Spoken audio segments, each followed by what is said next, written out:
उस सफेद दुर्वा को बालचंद्र का स्मरण कर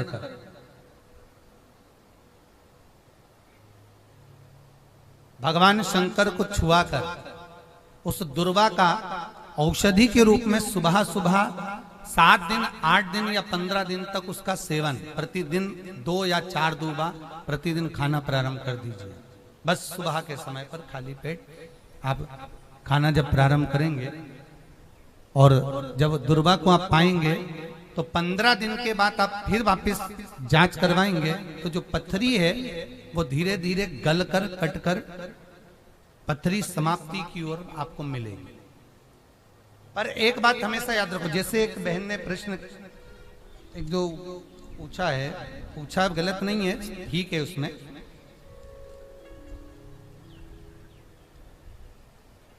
महाराज जी गर्भवती महिला को बेलपत्र, शमीपत्र, पीपल का वृक्ष पर जल चढ़ा सकती है, दीपक लगा सकती है कि नहीं? महाराज शिव महापुराण की कथा तो कहती है, चाहे शिव पुराण हो, चाहे भागवत हो, चाहे रामायण हो, गीता हो, ऐसी कोई पुराण नहीं जिसमें यह लिखा हो कि गर्भवती नारी को बेलपत्र नहीं चढ़ाना है या पूजन नहीं करना है या स्मरण नहीं करना है। ये तो किसी पुराण के अंतर्गत लिखा ही नहीं।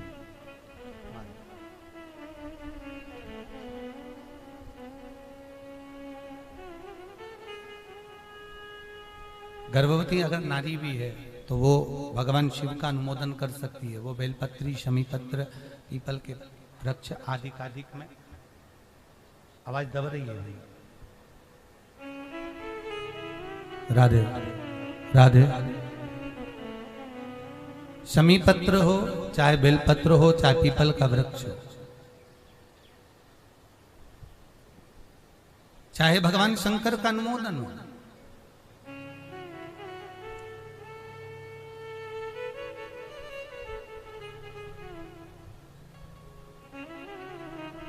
गर्भ अवस्था धारण करने के बाद भी शंकर के अनुमोदन को छोड़ना नहीं है। आप शिव का स्मरण कर सकते हैं, आप राम और कृष्ण का भजन पूजन स्मरण कर सकते हैं, आप दीपदान, दिया लगाना, बेलपत्री का पूजन करना या पीपल पूजन करना या आप शमी वृक्ष का पूजन करना, सब कुछ कर सकते हैं, उसमें कोई दिक्कत नहीं। शिव पुराण तो कहती है हमारी श्वास 21,600 श्वास जो निकल रही है, हर श्वास में आप भगवान का भजन करो। ऐसा कोई जरूरी नहीं है कि इस अवस्था में ना करें या इस समय पर ना करें या उस समय पर ना करें, बिल्कुल करो।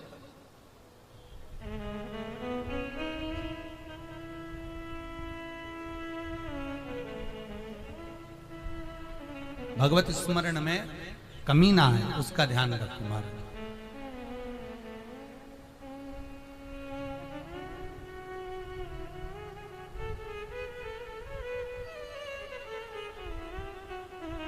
जयपुर से हैं ये कानोता जी कोई हैं, इन्होंने लिखा है कि गुरुजी थायराइड था और थायराइड बहुत ज्यादा तकलीफ देता था, पर जब से शिव महापुराण का उपाय करा है, बैठे हैं कानोता जी आए हुए हैं जिन्होंने पत्र भेजा है, तो थायराइड जो था अब उसकी रिपोर्ट नॉर्मल आना चालू हो गई है। अब रिपोर्ट सब नॉर्मल है। भगवान भोलेनाथ जी की करुणा कानोता जी आप पर सदा बनी रहे, बाबा कृपा बनाकर रखे। आप जितने भी उपाय करें, आप शंकर का कोई उपाय कर रहे हैं, आप शिव का स्मरण कर रहे हैं, आप शंकर का अनुमोदन कर रहे हैं, आप शिव के नाम जाप कर रहे हैं, उसमें केवल आपका एक विश्वास शिव के साथ होना चाहिए, शंकर के साथ आपका विश्वास जुड़ा हो।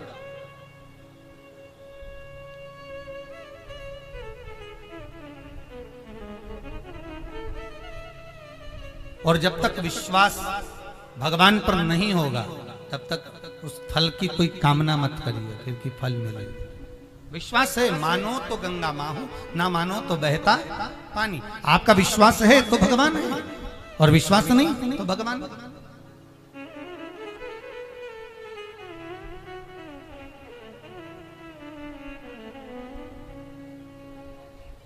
एक जैसे प्रयास करिएगा। फुलेरा दूज आएगी 15 तारीख को।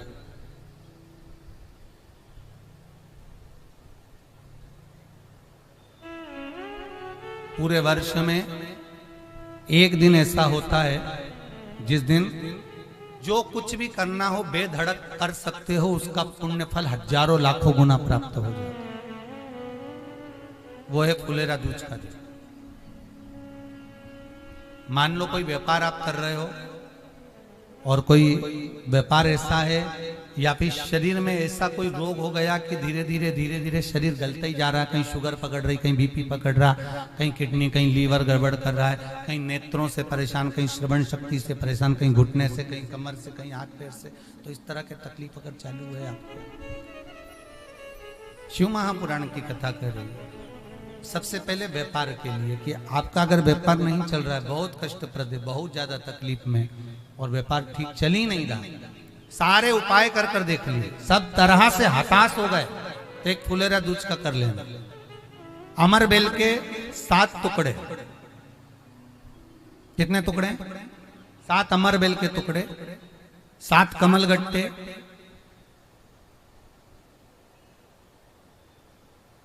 गाय का दूध, बेलपत्री 7, शमी के पत्र 7। महाराज, बेलपत्री के पेड़ के नीचे शंकर भगवान के शिवलिंग का निर्माण करना है, और शंकर भगवान के शिवलिंग का निर्माण कर कर उसकी पूजन करना। जैसी पूजन की थाली आप लगा कर लेकर जाते हो, वैसे की वैसी लेकर जाना आपको, और शंकर भगवान का पूजन कर कर, घी का दिया लगाकर पूरा आनंदमय पूजन स्मरण कर कर, जो वस्तुएं आपको बताई ये सारी वस्तुएं शंकर भगवान पर समर्पित कर दो, पूर्ण चीज। दिया जब तक विसर्जन ना हो जाए, दिया ठंडा ना हो जाए, तब तक वहीं बैठिए। दिए में उतना घी डालिए जितनी देर आप पूजन कर लें, बैठे। उसके बाद में बाबा के ऊपर चढ़ी हुई कमल गट्टा और अमर बेल का टुकड़ा उठाकर ले आइए। ये केवल फुलेरा दूज के दिन का है, इसके सिवाय नहीं कर सकते इसको, ठीक है। और बाबा का शिवलिंग विसर्जन कर दीजिए, उसको लेकर, पर ध्यान देना, पहले शंकर का शिवलिंग विसर्जन करना, फिर वस्तु को लेकर घर में आना। अमर बेल का टुकड़ा और कमल गट्टा ये आपको घर पर लेकर आना है। व्यापार वाली जगह में कहीं पर भी उसको लाल वस्त्र के अंतर्गत भगवान शंकर, कुबेर भंडारी का नाम लेकर, कुबेरेश्वर महादेव का स्मरण कर कर, कुबेर भंडारी का नाम लेकर, उस शंकर जी का नाम लेकर, और किसी भी जगह पर अपनी अलमारी में, तिजोरी में, बरकत स्थान पर, दुकान में, व्यवसाय में, गुल्लक में, जहां मर्जी पड़े, एक जगह पर उसको रख देना। मात्र 2.5 महीना इंतजार करिए, अगर आपको लाभ ना मिले तो उठाकर विसर्जन कर देना। पर 2.5 महीने के अंदर बाबा कुबेर भंडारी धीरे धीरे धीरे धीरे व्यापार में उन्नति देना प्रारंभ कर देता है। कुछ नई राहें भोलेनाथ बनाना प्रारंभ कर। क्यों? क्योंकि ये फुलेरा दूज केवल एक देवी देवता के लिए नहीं, फुलेरा दूज 33 कोटि देवी देवताओं का एक उत्सव है। भगवान कृष्ण का तो उत्सव है ही फुलेरा दूज, कि उस दिन भगवान माता राधा रानी रूठ गई, और उठी हुई राधा रानी को मनाने के लिए भगवान कृष्ण ने एक फूल फेंका। जैसे फूल फेंका तो सारी दूर हरियाली हरियाली उत्पन्न हो गई, हर जगह पर पुष्प प्रसन्न चित्त हो गए। ये कृष्ण का है। एक बार भगवान शंकर विराजमान, तो भगवान नारायण भगवान विष्णु से मिलने, भगवान शंकर से मिलने के लिए, और भगवान शंकर से मिलने के लिए आए। स्वयं भगवान नारायण कमल के पुष्प भगवान शंकर को समर्पित करने के लिए, ढेर कमल के पुष्प, भगवान उसको अंगीकार स्वीकार कर। भगवान ब्रह्मा के यहां पुष्कर में महाराज गुलाब महोत्सव होता है फुलेरा का। स्वयं ब्रह्मा आदि कादि के देवता जितने भी देव हैं महाराज, भगवान, ये फुलेरा दूज का महत्व बड़ा है, विशेष महत्व। साथ में जिसको शरीर में कष्ट है, बहुत ज्यादा रोग घेर रहे हैं और शरीर ठीक नहीं है, हॉस्पिटल डॉक्टर 24 घंटे चल रहे हैं, हर 2 दिन में, 15 दिन में, 8 दिन में, उसके लिए भी वर्णन किया गया कि भगवान शंकर का अनुमोदन करने के लिए 1 लोटा पानी, कलश में जल, जल के अंदर दूध, दूध के साथ में शहद, शहद लेकर भगवान शंकर के मंदिर में थोड़ा सा जल समर्पित कर थोड़ा नंदीश्वर को चढ़ाकर थोड़ा सा जल बेलपत्री के पेड़ के नीचे हाथ में ले लेकर सींचन करना। एक चढ़ाने वाली बात अलग हो जाती, एक सींचन करने वाली बात अलग हो जाती। सींचन करना मतलब मालूम है आप लोगों को? जम के बोलो जरा, मालूम है ना? हाथ में लेकर फिर सींचना। सींचन कहां कहां किया जाता है आपको ध्यान में है इस चीज का? हिंदू धर्म में कुछ जगह ऐसी है जहां पर पानी का सींचन किया जाता है। एक जब नवरात्रे में माता रानी जगदम्बा के जवारे बोए जाते हैं तब जल नहीं डाला जाता, सींचन किया जाता है। किसी भी कुल देवी देवता के नाम का, देवी देवता के नाम का, तीज माता के नाम का, चौथ माता के नाम का, जिसका भी जवारा बोते हैं उसमें जल नहीं डाला जाता, उसमें जम के बोलिए सींचन किया जाता है। सींचन का मतलब आप लोगों को मालूम होगा पहले, क्योंकि आप लोग तो सब राजस्थान के हो, ज्यादातर नियम धर्म सब यहाँ से ही भगवान की कृपा से मारवाड़ से ही प्राप्त होते हैं, तो आपको मालूम होगा सींचन का क्रम क्यों है। जल डालने से लक्ष्मी स्थिर होती है, पर सींचन करने से वंश और लक्ष्मी दोनों बढ़ती है। इसलिए हमारे यहाँ कुल देवी देवता का सींचन का भाव वर्णन किया गया। सींचन 3 जगह पर होता है, एक जवारे में, दूसरा जब घर में बीमारियां बढ़ रही हो और लक्ष्मी नहीं आ रही हो तो सींचन किया जाता है। घर के मटका परिंडा जो होता है ना, पानी का स्थान, उसके पास में एक लोटा रात्रि को भरकर रखा जाता है, सुबह उस लोटे का पानी उठाया जाता है और घर के बाहर झाड़ू लगाकर उस पानी से सींचन किया जाता है। वो लक्ष्मी की वृद्धि करता है। पहले के जमाने में बुजुर्ग जो माताएं, हमने जब एक बार जोधपुर के आगे फलोदी राजस्थान में कथा करी तो वहां पर भी हमने देखा कि वहां पर भी बुजुर्ग माताएं झाड़ू लगाने के बाद घर के अंदर से पानी लाती हैं, ओटले के बाहर उसको सींचती हैं। सींचन लक्ष्मी की वृद्धि देता है, रोग से मुक्ति देता है। तीसरा सींचन का क्रम, जब किसी तीर्थ में जाएं, आप किसी भी तीर्थ में जाएं और उस तीर्थ में जाने के बाद में जिस घाट पर आप स्नान करें, हाथ की अंजलि में जल लेकर घाट के पत्थर पर सींचन करना चाहिए और वहीं की एक कंकर को उठाकर, वहीं के एक पत्थर को उठाकर उस पर 3 बार जल चढ़ाकर उसका विसर्जन कर देना चाहिए। क्यों? शास्त्र कहता है कि मान लो किसी पूर्वज को, किसी जीव को हमारे यहाँ पिंड नहीं मिला हो, उसकी तिलांजलि ना हुई हो, उसका तर्पण ना हुआ हो, तो उस सींचन से उसका भाग उसको प्राप्त हो जाता है। फिर उसको पिंड की, तर्पण की और जल की जरूरत नहीं पड़ती, वो तर जाता है। ये 3 जगह पर सींचन के महत्व का वर्णन हमारा शास्त्र करता है। जल डालना और सींचने में अंतर है, वो बहुत ध्यान दीजिएगा इसके। तो बेलपत्री के पेड़ के नीचे शहद का जल, भगवान शंकर के स्मरण का, जो व्यक्ति को रोग बहुत घेरा हुआ हो वो सींचन करे, धीरे धीरे धीरे धीरे रोग से मुक्ति हो जाती है। रोग से शंकर की कथा कह रही है, ओगरदानी शिव का चरित्र कह रहा। पार्वती मैया भगवान शंकर का अनुमोदन करती हैं। शिव को पति बनाने के लिए बहुत प्रयास कर कर भगवान शंकर के शिवलिंग का स्मरण करना, सखियों के साथ चले जाना, वन में निवास करना, जंगल में रहकर भगवान शंकर का अनुमोदन करना और वहां जाकर हिमालय राज का मना कर लेकर आना, भगवान शंकर के साथ पार्वती जी का मंगल विवाह होना और उस विवाह का आनंद सुख माता पार्वती बारंबार शिव को समर्पित कर।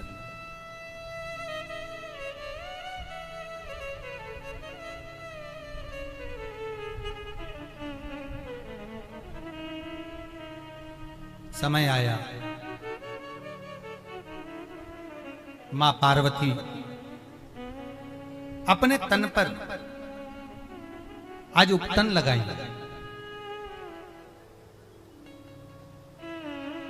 और उपटन कोई आटे का नहीं है, उपटन किसी बेसन का नहीं है। उपटन काय का लगाया गया है? गाय के गोबर का। काय का उपटन लगाया है? गाय का गोबर। इसलिए हमारे यहाँ पहला जो गणेश की उत्पत्ति का केंद्र बिंदु बताया गया वो गोबर गणेश है। कौन सा गणेश है? गोबर गणेश। गोबर गणेश का चरित्र यहाँ आता है कि पार्वती जी ने तन पर जो गाय का गोबर लगाया है, उस गोबर को हेड़ कर माता पार्वती जी ने एक पुतले का निर्माण किया।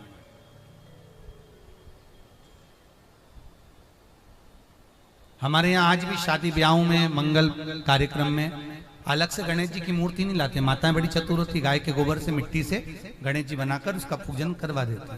तो तन के ऊपर का पूरा गोबर निकालकर माता ने एक पुतला तैयार करा।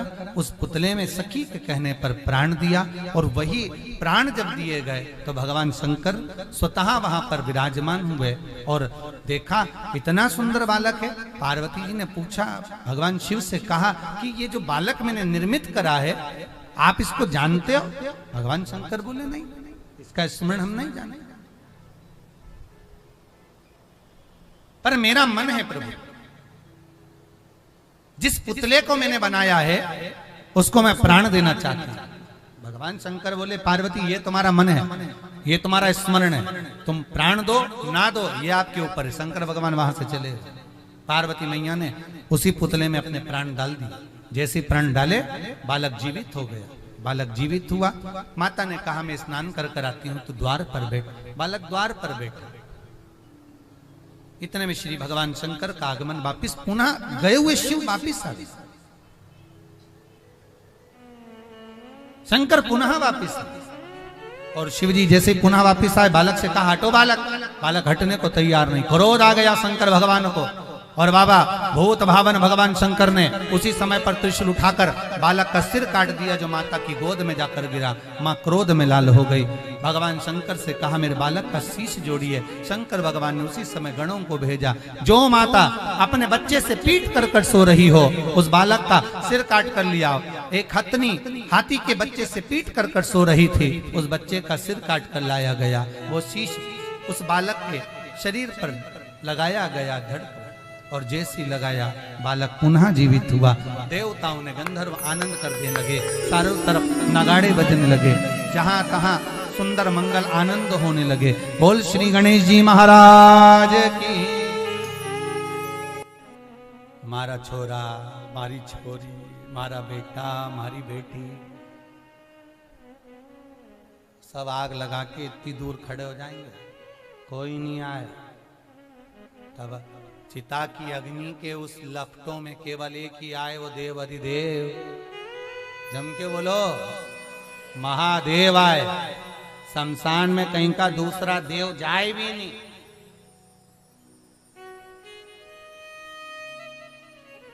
तुमसे कहीं का कह दे कि अमावस्या की रात के ने 2 बजे ने तू शमशान चली जा, तो तुम्हारा देव नहीं जाए तो बाकी का देवता जाए?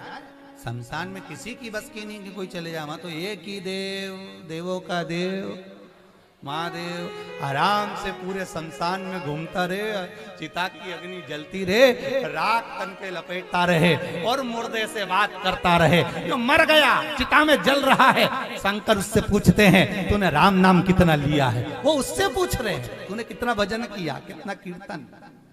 ये दुनिया के लोग तुमसे पूछेंगे कितनी प्रॉपर्टी बनाई, कितनी एफडी बनवाई, कितना तुमने बीमा का कंपनी को कितना पैसा जमा करा। दुनिया के लोग तुमसे ये पूछेंगे कितना है तुम्हारे पास, शंकर पूछेंगे कितना भजन है तुम्हारे पास। पूछेगा?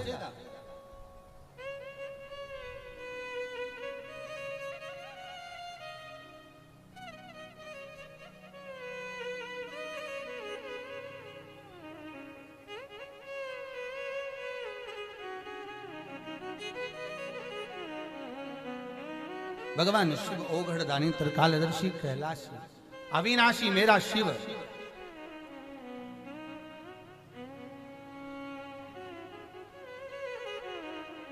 महाराज सती तूने एक गलती कर दी, अग्नि में कूद गई, तू यज्ञ की। तू मेरी अर्धांगिनी अब जितनी बार अर्धांगिनी बनती बनती आई है, एक जन्म छोड़ने के बाद तुरंत बन गई, और अब की बार तू तुरंत नहीं बनेगी। तेरे को कोयल का जन्म लेना पड़ेगा। काय का जन्म लेना पड़ेगा? कोयल का। और कोयल का तू जन्म लेगी जब अधिक के 2 आषाढ़ पड़ेंगे, अधिक मास के जब 2 आषाढ़ पड़ेंगे, उस 2 आषाढ़ में तू मेरी आराधना करेगी, तब कोयल की योनि से छूट कर फिर तू पार्वती बनकर मेरे साथ में ब्याह है। माता सती ने एक गलती कर दी थी कि यज्ञ की अग्नि में कूद गई थी, इसलिए कोयल का जन्म लेना पड़ा था। कोई धर्म करे, दान करे, पुण्य करे, सत्कर्म करे, भजन करे, कीर्तन करे, नाम जाप करे, नाम स्मरण करे, कोई अच्छा काम कर रहा हो, बन सके तो उसको सपोर्ट करो, बन सके तो उसको सहयोग दो, बन सके तो उसके लिए अग्रणी रहो। उसमें कूदकर गलत कार्य करने का प्रयास ना करे, भुगतना पड़ता।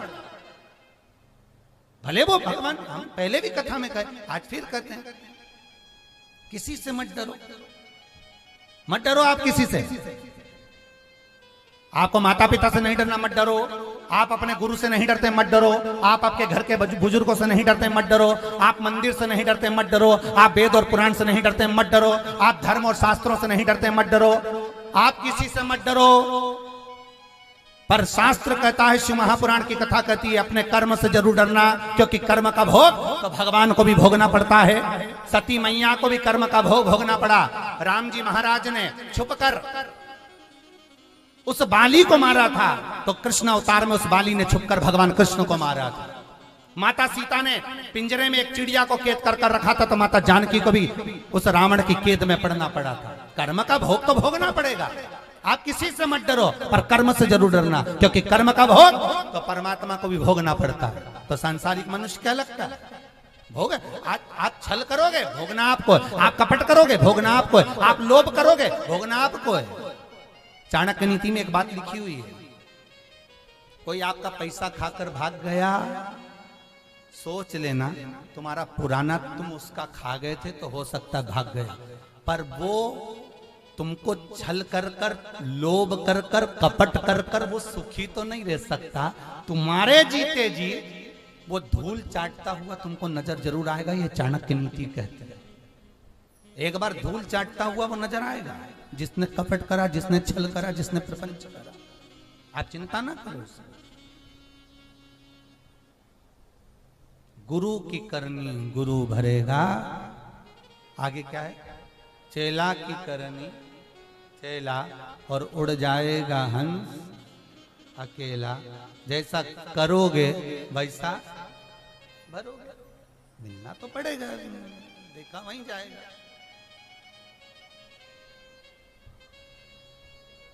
कर्म का भोग है, भोगना पड़ेगा। इसलिए मत बुरे कर्म कर बंदे, वरना पछताएगा।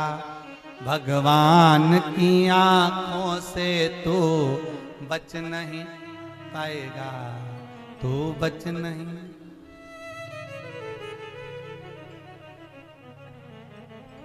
जब माँ के गर्भ से बच्चे का जन्म होता है ना, तो जैसे मोबाइल में एक सिम डाली जाती है तो मोबाइल चालू होता है। तुम जब पैदा हुए, हम जब पैदा हुए, भगवान ने भी एक सिम इसके अंदर फिट करके भेजी है कि कितना पाप करेगा, कितना पुण्य करेगा, वो सब कैच करती जाती है। ऊपर तो फाइलें चलती है, सीधे कंप्यूटर पे निकाल लिया जाता है। लीला भाई आ रही है, देखो कितना पुण्य। कमला भाई आ रही है, देखो जरा इसका पाप पुण्य गिनो। भैरू सिंह आ रही है, इसका पाप पुण्य। मैं तो एक बटन दबाई, सब सामने। 21,600 में से कौन सी श्वास बेकार गवाई, वो सब बता देगा तुमको। कितनी चोरी करी, कितना कपट करा, कितना बेईमानी करा। दुकान पे जाओगे सोने चांदी की, हीरे पन्ने की, तो उस पे लिखा रहता है आप कैमरे की, जम के बोलो, निगाह में हो तो कितने सतर्क रहते हो। बिल्कुल सावधानी से देखना, करना, रखना, वरना सब, क्योंकि कैमरे की निगाह में हो। उसी तरह जन्म लिया उस दिन से मरोगे, तब तक उस भोलेनाथ की निगाह में रहोगे। क्या कर रहे हो, सारी उसकी हिस्ट्री में लिखा हुआ है। क्या मिलेगा क्या नहीं वो जानता है, सब देगा। फाइल तैयार होगी तभी आएगा, कोई ऐसे थोड़ी ना जाएगा। और हिसाब देना कोई सरल बात है। एक इनकम टैक्स वाला तुम्हारे यहाँ आ जाए ना, तो अच्छे अच्छे के होश उड़ जाए। इनकम टैक्स वाला और साहब हिसाब देने में, बताओ, यहीं का कमाया यहीं के व्यक्ति को, साधारण से मनुष्य को हिसाब देने में पसीना छूट जाता है इनकम टैक्स वाले को। और वो जब हिसाब लेगा तो क्या क्या छूट जाएगा री जी। विचार तो करो। जब वो हिसाब लेगा, कई लोग कहते हैं बिस्तर से गंदगी करते, वो हिसाब देने में छूट रहा है। अभी तो गया नहीं है, जाएगा तब हिसाब मांगेगा, फिर पूछेगा तेरा क्या होगा रे काली। अब आया मेरे एरिया में, तो चल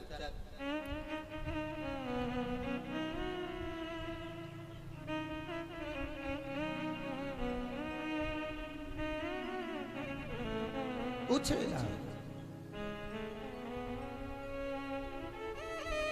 फिर कह देना नहीं मारा संगी ने, नहीं मारा साथी।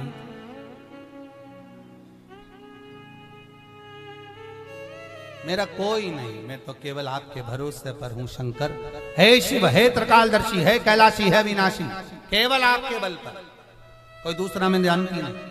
सती तू जलकर भस्म होगी, कोयल का जन्म मिलेगा और उस कोयल की योनि से छूटेगी, तब तू पार्वती बनकर जन्मेगी। कोयल की योनि से पार्वती में सती मैया छूट गई, हिमालय राज के घर में मैनावती के गर्भ से पार्वती बनकर जन्मी। ये मैना कौन? जो पितृलोक में पितृ निवास करते हैं, उनकी 3 लड़कियां, मैना, धन्या, कला। वैसे पितृ 2 भाई हैं, 2 पितृ हैं, एक भाई की 3 लड़कियां, एक भाई की 1 लड़की।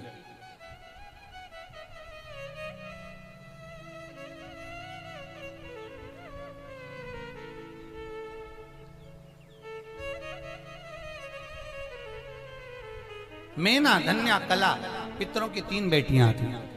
संत बैठे थे, सनत कुमार ये निकल कर जा रही थी। इनके जो वस्त्र थे बड़े भारी थे, शरीर से लग गए, शरीर छिला गया। क्रोध में आकर कह दिया, अरे मैना, धन्या, कला, तो पितरों की कन्या होकर तूने अपमान करा है हम संतों का। हम तुम्हें श्राप देते हैं, तुम तीनों मृत्यु लोक में जाकर स्त्री बनोगी। तीनों रोने लगी, क्योंकि दुनिया का सबसे सुंदर लोक अगर कोई सा है तो वो पितृलोक है। कौन सा लोक सबसे ज्यादा सुंदर है? जम के बोलो, पितृलोक।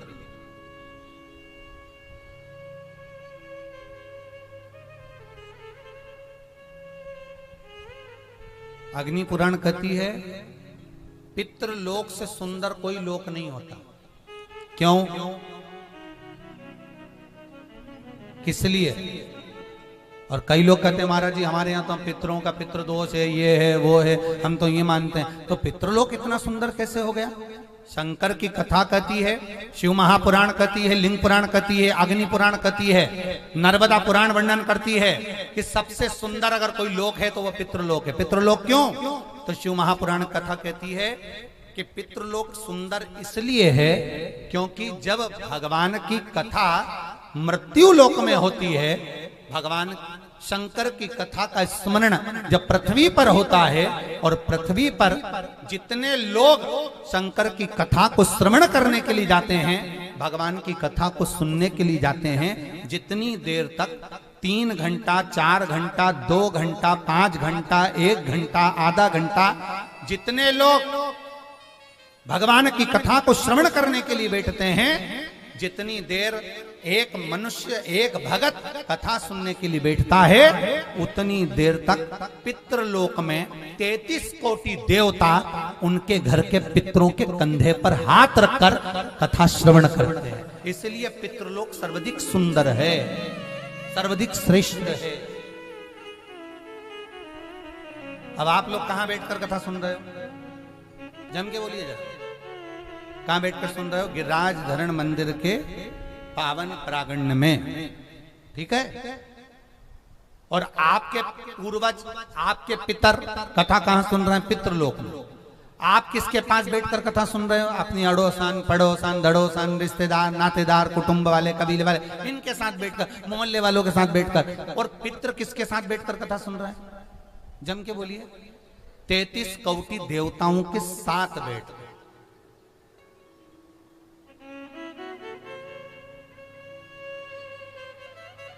जो ये परम भगवदीय वैष्णव होते हैं ना, ये परम भगवदीय जो वैष्णव होते हैं ना, इनसे कहो कि तुम मरने के बाद कहाँ जाना चाहते हो, तो वो कहते हैं साहब हमको बैकुंठ नहीं जाना। सूरदास जी अपने पद में लिखते, कहा करो मैं बैकुंठ के जाए, हमें बैकुंठ नहीं जाना। तो किसी ने पूछा बैकुंठ क्यों नहीं जाना चाहते? तो भगत कहते हैं बैकुंठ जाके करेंगे क्या? हम बैकुंठ जाएंगे और वहां जाकर पूछेंगे कि भगवान है क्या? तो भगवान तो थोड़ी देर के लिए मिलते हैं, बाकी के समय तो वो पितृलोक में बैठे रहते हैं पितरों के साथ कथा, क्योंकि उनके कुल में कोई ना कोई तो कथा सुनता ही देता। जब तक मालूम पड़े आप यहाँ कथा सुन रहे, आपकी देवरानी कहीं सुनने चली गई, फिर जेठानी कहीं चली गई, और 15 दिन में, 20 दिन में, 1 महीने में, 2 महीने में कथा चलती रहती है, तो भगवान भी वहीं बैठे रहते हैं पितृलोक में, तुम्हारे पूर्वजों के पास। तो जितने भी वैष्णव है ना, वो बैकुंठ नहीं जाना चाहते। वो कहते हैं हम तो गौलोक धाम चले जाएंगे, हमें बैकुंठ नहीं जाना। बैकुंठ में जाएंगे तो भगवान तो मिलेगा ही नहीं, तो करेंगे क्या मजा? हमें वहां नहीं जाना। उन्होंने एक यज्ञ रख दिया, दक्ष प्रजापति ने यज्ञ रखा, सबको बुलाया, शिव को नहीं। पर बाबा भोलेनाथ ओगरदानी, त्रिकालदर्शी, कैलाशी, अविनाशी शंकर जाने के लिए आतुर, पर बुलाया ही नहीं तो कैसे जाए। सती मैया के मन में आया, सती जी ने कहा मैं जाऊं, शंकर जी ने मना करा, क्या करोगी जाकर, नहीं नहीं मुझे जाना है।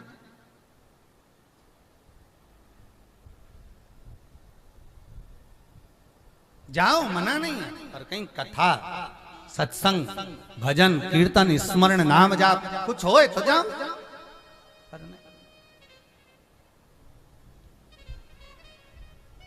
चली मां, गई, जाकर देखा सबका स्थान था, पर शिव का कोई स्थान नहीं था। जब शंकर भगवान का कोई स्थान नहीं तो सती मैया को हृदय में घात लग गया।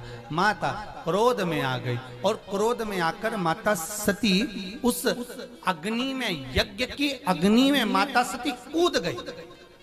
अगर माता सती को मरना ही था, प्राण त्यागना ही थे, माता सती को अपने प्राणों की बलि देना ही थी, मना नहीं है, देना था दे देती, पर गलत जगह पर कूद गई, वो यज्ञ की अग्नि में कूदी। शंकर भगवान को दुख इस बात का हुआ कि सती अग्नि में कूद गई, वो भी यज्ञ की।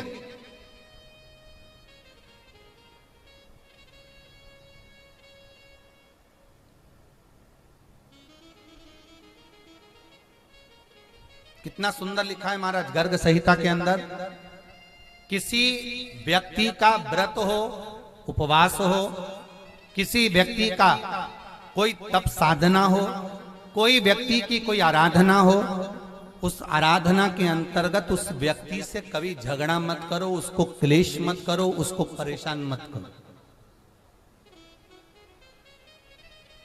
उसको कष्ट ना दो।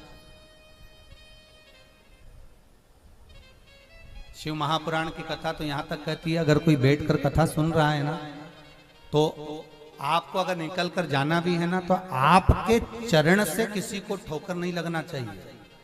महाराज क्यों? शिव महापुराण की कथा कहती है, पानी में रहने वाली इल्ली, जब तुम्हारे यहाँ पानी सड़ जाए ना, देखना कोई पानी में मटका, ऐसा ऊपर छत पे कोई मटका रखा और उसमें पानी सड़ रहा, तो उसमें जो पानी सड़ रहा होगा ना, उसमें छोटी छोटी इल्लियां हो जाती हैं जो उचकती रहती हैं। महाराज जो इल्ली उचकती है ना, उस इल्ली को देखना। गरुड़ पुराण कहती है, गर्ग संहिता कहती है, अगर कोई सत्संग में डूबा हुआ है, भजन में डूबा हुआ है, कथा में डूबा हुआ है, नाम जाप में डूबा हुआ है, नाम स्मरण में डूबा हुआ है, कोई कथा संकीर्तन स्मरण में डूबा हुआ है, तो निवेदन है, या तो पहले ही उठकर चले जाओ जब कथा चालू ना हो, जब भजन चालू ना हो, जब कीर्तन चालू ना हो, जब स्मरण चालू ना हो, जब सब तप साधना चालू ना हो। और अगर बीच में आप किसी को ठोकर मारते हुए, किसी को अपने वस्त्र की चोट देते हुए जा रहे हो, अभी आगे कथा आएगी, स्वयं पितरों की 3 बेटियां जब बार बार अपने वस्त्र की चोट देकर जाती हैं, तो सनकादिक ऋषियों ने श्राप दे देते हैं कि तुम्हें मृत्यु लोक में जाकर नारी बनना पड़ेगा। रोती बिलखती आंखों से आंसू बहाती हैं। क्यों? क्योंकि उनको मालूम है कि कम से कम 42 बार जन्म हमें पानी में, सड़े हुए पानी में इल्ली बनकर देना पड़ता है, अगर किसी को अपनी चोट लग जाए जाने और आने में। कोई कथा में डूबा, कोई सत्संग में डूबा, कोई भजन में डूबा, कोई कीर्तन में डूबा, कोई नाम जाप में डूबा, कोई मंत्र में डूबा, और उस समय पर आप निकल कर जा रहे हो, आपके पांव की चोट लग रही है, आपके द्वारा किसी को कष्ट हो रहा है, तो 42 बार सड़े हुए पानी में इल्ली का जन्म लेना पड़ता। 42 बार।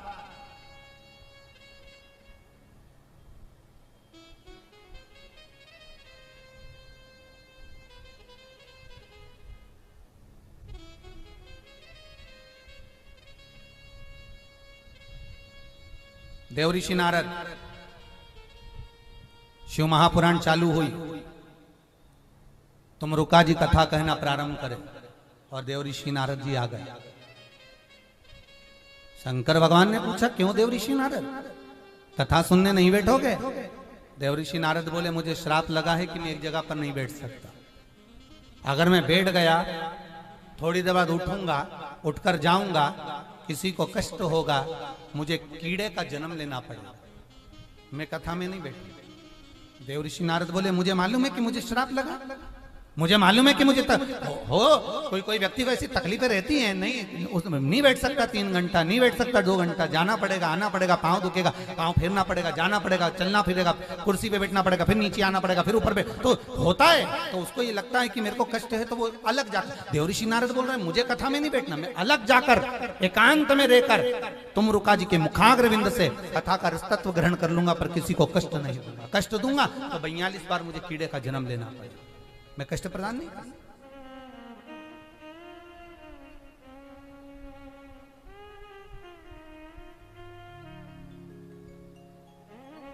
शरीर के द्वारा क्यों कष्ट?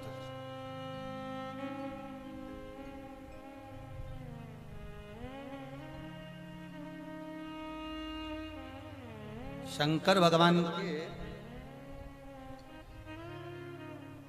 ये शिवलिंग जो रखा हुआ है, इस शिवलिंग के आसपास जो गोल जलाधारी होती है, गोल जलाधारी, इस गोल जलाधारी पर जब अपन भगवान को जल चढ़ाते हैं तो चढ़ाने के पहले जल को इस जलाधारी पर चढ़ाने के बाद इसको हाथ फेरा जाता है मां जगतजननी के हस्त कमल पर। ये मां जगतजननी का जो हस्त कमल है गोल, इस हस्त कमल पर जल चढ़ाने से पहले जल डालकर हाथ फेरकर, अर्थात वहां पर जो भी पत्ती पड़ी हो, फूल पड़ा हो, कोई सामान पड़ा हो, उसको हटाया जाता है। हटाने के बाद फिर उसको जल समर्पित किया जाता है। उसका कारण क्या है?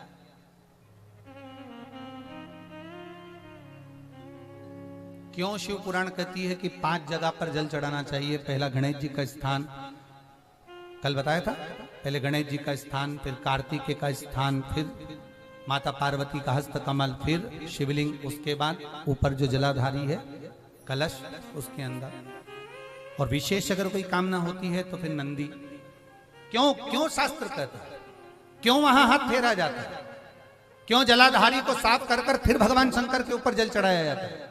उसका कारण केवल इतना सा होता है, मां जगतजननी के हस्त कमल पर जब हम अपना हाथ रखते हैं, मां जगतजननी के हस्त कमल पर जब अपने हाथ का स्पर्श करते हैं, महाराज हमने अपनी जिंदगी में कोई पाप कर्म करा हो, असत्य बोला हो, झूठ बोला हो, कपट करा हो, बेईमानी करी हो, प्रपंच करा हो, हमने किसी का दिल दुखाया हो, हमने किसी के लिए अपशब्द कहा हो, तो वह हाथ का स्पर्श कर लेने से हमारा पाप सर्वप्रथम कट जाता है। उसके बाद शंकर को जल चढ़ाया जाता है, जिससे सुख का भान उत्पन्न हो जाता है। उस सुख के भान को पाने के लिए हम जलाधारी को पहले साफ कर देते।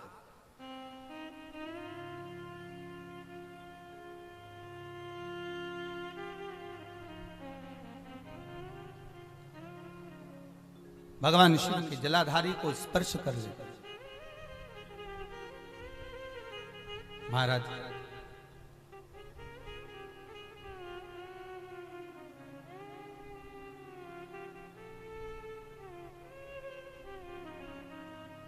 यज्ञ में सती माता ने एक गलती कर दी, हवन कुंड के अंदर कूद गई और कूद कर अपने प्राणों को त्याग दिया।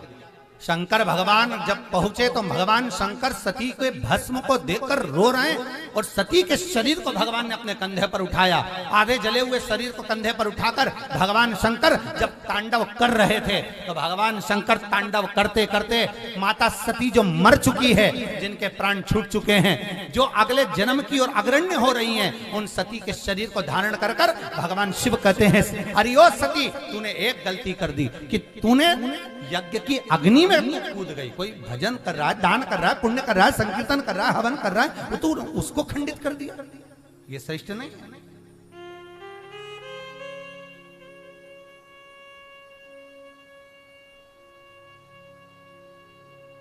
हरिद्वार काय के लिए बना? जम के बोलो रे भाई। हरिद्वार काय के लिए बनाया गया? कोई आपसे प्रश्न कर लेंगे, आजकल के बच्चे बड़े विद्वान हैं, छोटे छोटे से जरा जरा से तुरंत प्रश्न करते हैं, मम्मी तुम कह रही हो कि हरिद्वार में कुंभ भराया है, तुम कह रही हो हरिद्वार चलो, तो ये बताओ कि हरिद्वार काय के लिए बनाया गया है?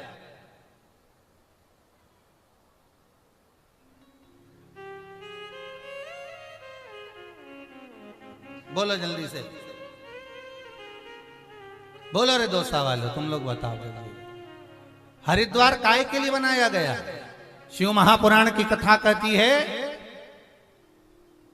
महाराज जिस समय घर का द्वार पसंद ना आए तो हरि के द्वार पर बैठ जाओ।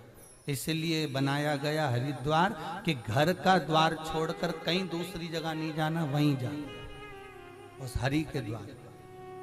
जब घर के लोग अपमान करें, अपशब्द कहें, ताने दें, गालियां दें, कोई नहीं पूछे, कहीं वो माता ही कह रही थी कि हमारी बड़ी बहू नहीं पूछे, गुरुजी कहीं बताओ, क्या बताओ, जाओ हरिद्वार, ये द्वार काम नहीं, वो द्वार काम आएगा।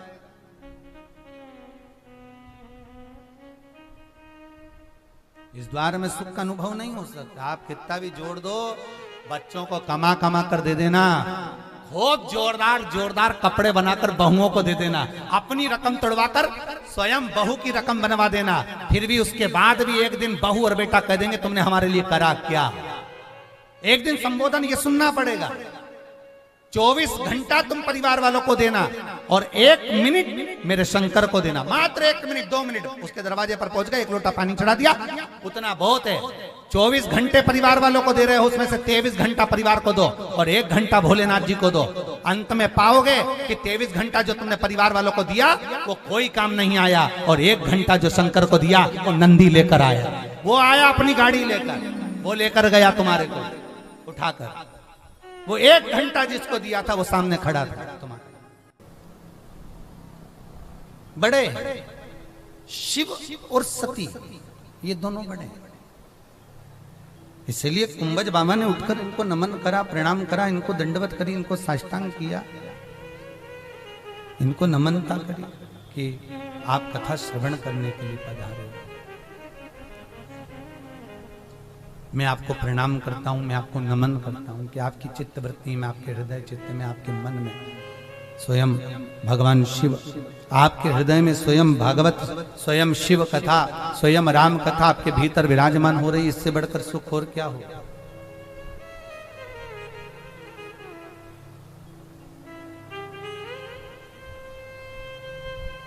सती का मन नहीं लगा, कथा पूरी हो गई, चल दिए, कैलाश पर पहुंचे।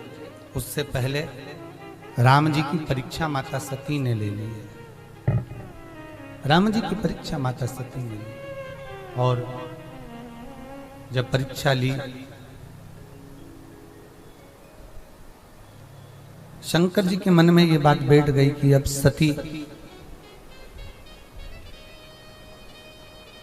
सीता का रूप रखकर इस परीक्षा को ली है तो उसमें श्रेष्ठता का भाव नहीं बन पाता।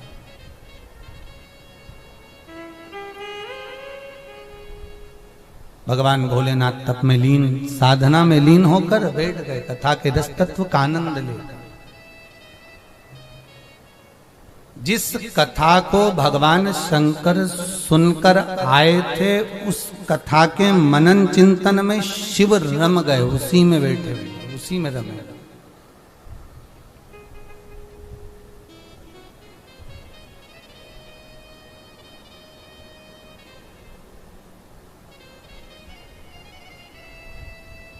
दक्ष प्रजापति ने एक सभा को आमंत्रित किया जिसमें भगवान भूत भावन भूतेश्वर शिव भी बैठे,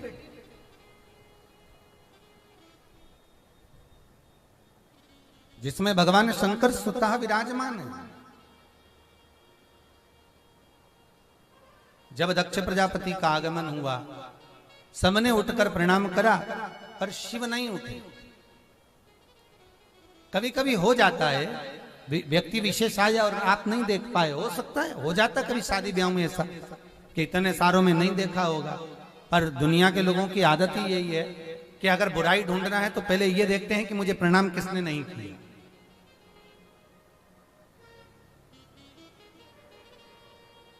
और दक्ष प्रजापति को क्रोध आ गया, और क्रोध में आकर दक्ष प्रजापति ने कहा, हे शिव, हे शंकर, मैंने अपनी बेटी सती का विवाह तेरे साथ में किया और तुमने अपने ससुर का अपमान किया है। मैं तुम्हें श्राप देता हूं कि तुम शमशान में निवास करोगे। भोले बाबा बड़े प्रसन्न हो गए। कम से कम शंकर भगवान को यह प्रसन्नता हुई कि मेरे ससुर ने मुझे जहां रखा वो गलत जगह नहीं हो सकती।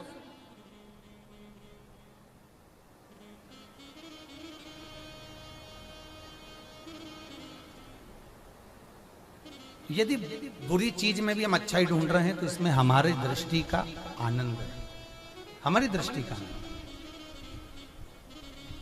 कितना सुंदर लिखा है महाराज, शिव महापुराण का रुद्रखंड कहता है कपटी को कपटी नजर आता है, चोर को चोर नजर आता है,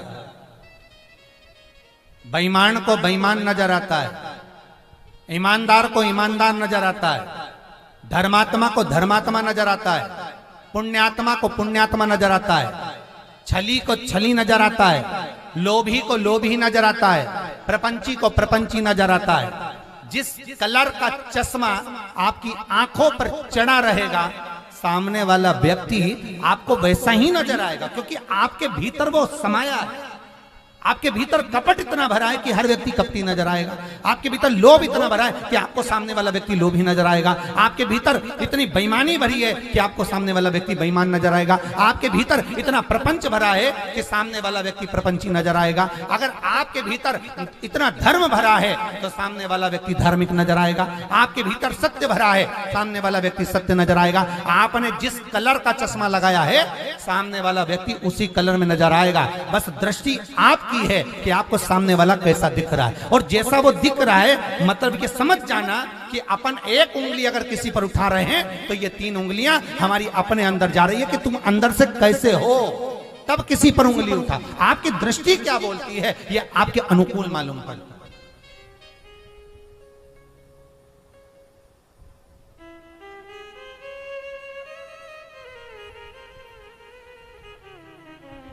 आपकी दृष्टि का भीतर का भाव क्या कह रहा है ये आपको मालूम होना चाहिए।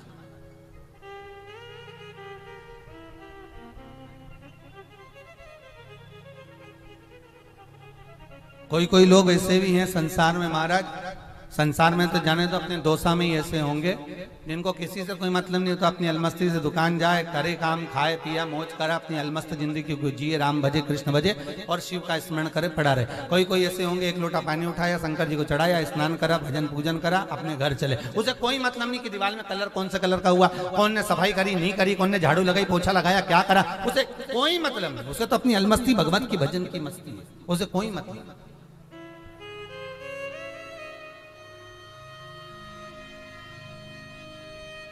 भगवान शंकर को प्रसन्नता इस बात की हुई, दक्ष प्रजापति ने श्राप दे दिया तुम शमशान में निवास करोगे।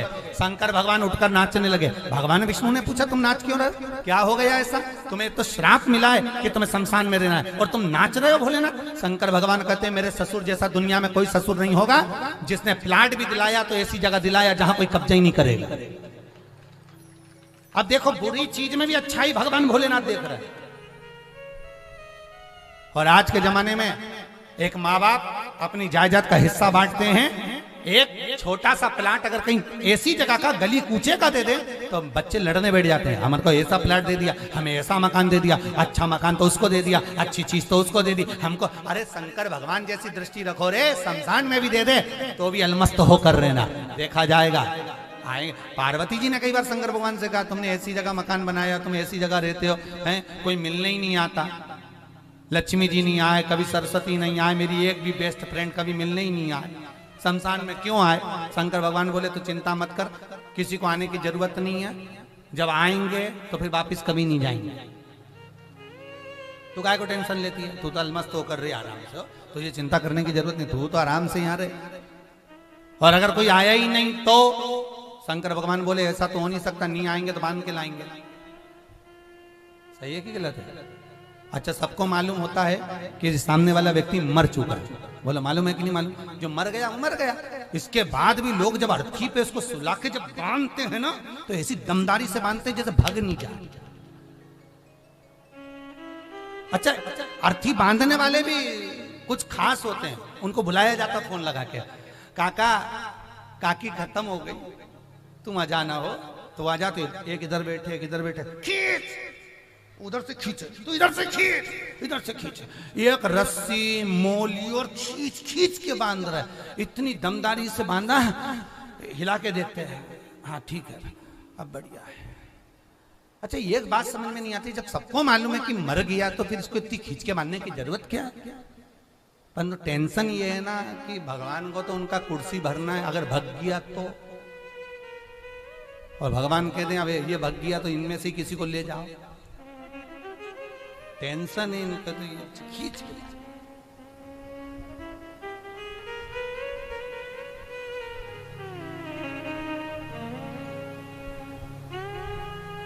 ले जाओ।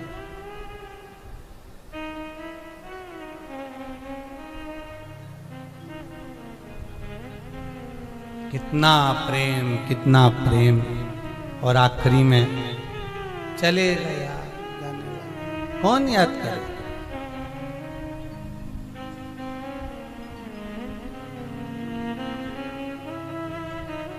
तेरा तेरा तेरा दिन याद करे, क्यों रे मन सुमिरन क्यों नहीं करे। कितने दिन याद करे?